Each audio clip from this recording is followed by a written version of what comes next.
Yo, what's going on? It's Eli Skinner here with Simplify Real Estate. Got a video for you. I want you to learn a little bit about money. This is an espresso shot. Should be quick-ish, but it's going to be a little bit longer. I want to talk about money during the transaction. There are 2 times when money transfers hands in the transaction, and that is, it could be 3, but we're going to go with the 2 for now.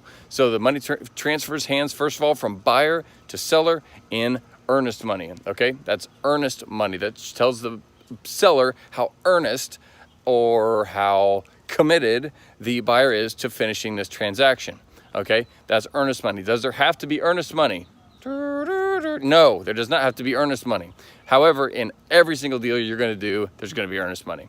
Does it have to be actual money? No. Matter of fact, cash is terrible. But most of the time, a cashier check or a personal check will do the trick.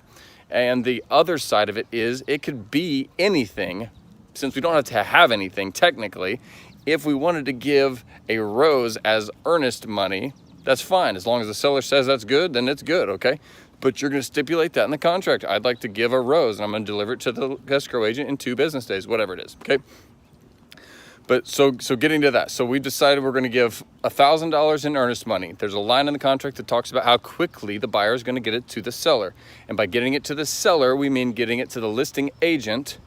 The listing agent's going to have his broker deposit in their earnest money account. There's 2 dates to remember. First of all, the date that's in the contract, which is negotiable, which is how fast the buyer's going to get it to the listing agent, okay? So the buyer may hand it to you as their agent, and then you hand it to the listing agent, or they may drop it off at the drop box at the listing agent's office, you may mail it, whatever it is, but you got to get it there in the time frame specified. A lot of people do 2 business days or 2 days or 48 hours. I normally put something around 4 days or 5 days or 3 days, depending on how aggressive we are trying to be. But I, honest to goodness, don't want to run around town like a crazy person trying to get earnest money to somebody. So I generally give myself some time. Some people won't take it. Some people don't like it. I don't really care. All right, so here's the deal. We've decided we're going to give them $1,000 earnest money in 4 business days. So what that means is we're under contract on Monday.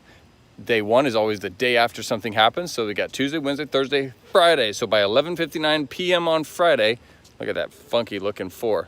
I can't do 4.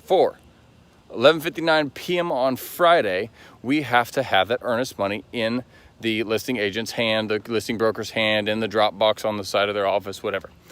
All right, so that's how that works. Now, the listing agent, the listing broker has 2 banking days to get that money in the bank, in their earnest money account held in the seller's name. They have 2 banking days. So if you're the listing agent, listen, do not get that thing lost in your car. Do not stick it in your back pocket and wash it. Like if they hand you a check, the buyers hand you a check, and that thing gets lost, like it's a total wreck. Like literally, you have to have that put in the bank in 2 business days. So make sure the fewer hands, the better when it comes to how many people, touch this thing, less chance to get lost. So what I typically do is have them mail it or drop it off right at the office, and then they put it right in the bank immediately. It's real simple, okay? But the listing agent has 2 banking days to get that in the bank. So you've got $1,000 earnest money, 4 business days, then the listing agent is going to toss that in the bank. Boom, you're done, okay? The only time you're going to transact that money back is in the event of a mutual release, and you guys all agree that all that money or some of that money should be sent to the buyers. It's going to be returned to the buyers, and then the brokerage cuts a check back to the buyers. In the event the sellers get to keep it on a mutual release, then the brokerage cuts a check to the seller, okay? So it's all held in the brokerage's earnest money account until it's decided where it's going to go. There's a whole other conversation about that. That's earnest money. The second time that money is going to change hands is going to be at closing. Okay, so at closing, here's some interesting rules. First of all, at closing, anything $10,000 or higher is going to have to be a wire transfer into the closing room. Okay, and that's not always just when you add up the amount of money you've got to bring to closing, like closing costs and whatever. Like there's the reality that the number you see at the bottom of the paper might not be 10,000, but you still need to wire the money. So always check with the lender, or always check with the title company on if you need to wire this money or can it be done with a cashier's check. I just tell all my clients to wire it. I don't have to worry then, okay? It's real easy. You don't have to ever mess with it. But 10,000 or more must be a wire transfer.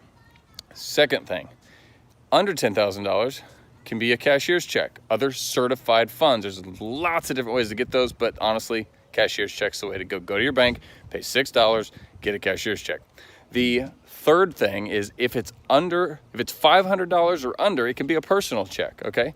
$500 or under, a personal check. Once again, I don't ever get into these. I just tell them to wire the stinking money, okay?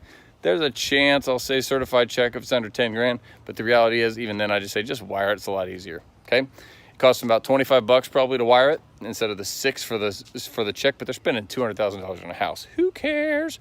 All right, so that's the deal with that. 10,000 and over, got to be a wire. That's the important thing to remember. Everything below could be certified check, and then under 500 or under, it could be a personal check, but I don't know. I don't even worry about it. Honestly, here's the other thing. Cash is never okay. This is not a money laundering scheme. We are not trying to clean it. We are literally trying to get them money that everybody knows where it comes from, and cash will never work. Do not show up with a briefcase full of cash at closing. That will not work. When it comes to getting money out of closing, there's going to be two ways. One, they might, oh, by the way, if you bring too much money to closing, say you wire $10,000 to closing and they really only needed $9,000, they're going to cut you a check for $1,000 right there at closing. No big deal, okay? So don't worry about if that happens. If you ever need to, you need to go ahead and wire money, but you don't have the final numbers yet, wire too much, they'll give it back, okay? No big deal.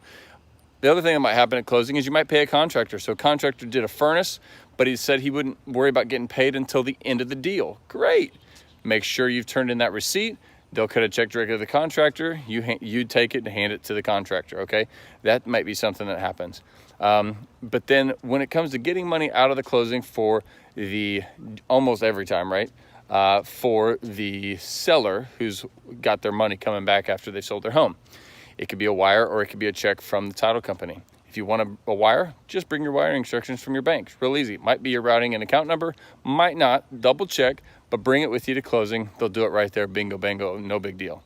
If you want to bring home a check, feel the money in your hand for a bit, and go have the bank wait 10 days to let you have it, then take a check from the title company. But I always recommend a wire. Again, it'll cost you about 25 bucks to receive it, but it's worth it and make it quick. Anyway, there's your espresso shot money during the transaction. That's a long espresso shot, 7.5 minutes.